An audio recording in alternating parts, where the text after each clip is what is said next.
Howdy Tabletop RPG fans, I'm Wrangle-Me Grand Poobah of Game Design, and today's topic is RPG Design Fundamentals.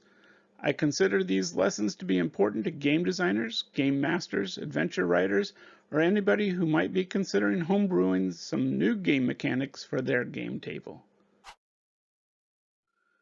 What is a game? In Greek, the term paideia, or play, is a free and voluntary activity, a source of joy and amusement.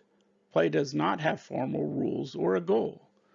In Latin, the term ludus, or game, is a subset of play that imposes rules and goals within a finite set of boundaries.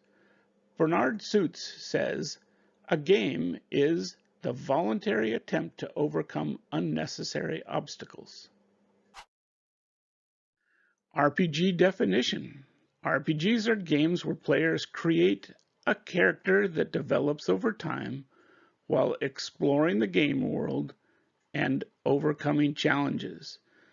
There is a variety of names for RPGs: fantasy role-playing games, pen and paper games, storytelling games, adventure games, and many more. It is important to establish a working foundation so that we can learn to break those axioms in our own designs. RPG Design Pillars. With D&D 5th edition, the designers revealed something that RPG designers have known for decades. There are 3 fundamental design pillars for adventure, which lead to multiple kinds of fun for RPG players. Exploration embodies the unknown and mysterious, exposing wonder and danger while treading where there may be dragons. This happens during travel, searching, and occasionally part of the reward for other interactions.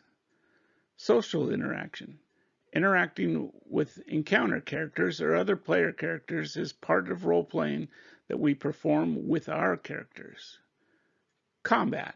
Combat is only one important kind of challenge. There can be puzzles, traps, hazards, skill tests, and even social interaction or exploration challenges as well. Still, it is part of the power of fantasy for players to use their amazing powers of their characters to battle against their foes.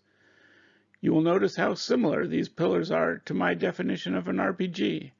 Missing from these pillars is the character progression of my definition. Or is it? Couldn't exploration encompass part of character development? Perhaps. I think that with these 2 similar ideas, we can now decide which aspects or pillars we want to emphasize in our RPG designs. It is no surprise that these pillars in my definition also overlap with one of my favorite game design patterns: places to go, people to see, and things to do, which I use in all of my RPG designs.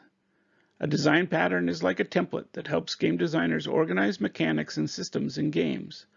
I also use another design pattern: actions, interactions, and reactions in RPG design to help define what player characters can do. RPG design corollaries. Special sauce is the unique, original thing about your RPG design that stands out from all the other knockoffs and clones.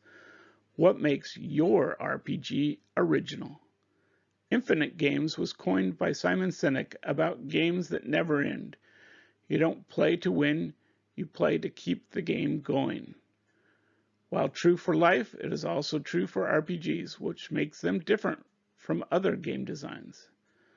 Collaborative storytelling means that the story doesn't belong to the game master. It is a unique and asymmetric role of the GM to set the stage and portray the encounter characters, but the story progresses based on the decisions and actions of the player characters.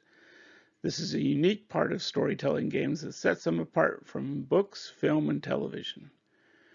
Don't reward murder hobos. Part of an RPG design and game mastering is rewarding players for the kinds of actions and behaviors that you want to encourage. I suggest mission-based progress to avoid rewarding killing things, which creates murder hobos. GMs just want to have fun. Far too often we do a poor job of providing the GM with good rules and systems and instead rely on those players to have prior RPG and GM experience. As designers, it is easy to forget about the cognitive load experienced by the GM and make their job harder than it should be. Have sections in your RPG designs to help GMs with learning, preparation, and running the game. RPG design can seem daunting and complex. While these fundamentals may not make sense in every situation, they will help you make important design decisions later as you work on your RPGs.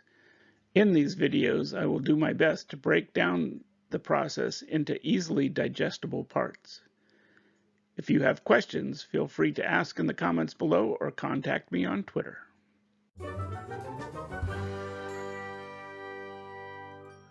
Thank you all for watching this episode. Hit like, subscribe, or ring the bell, or Booger will get you. If you want to see more videos like this, go to hopspush.com and buy an RPG or t-shirt.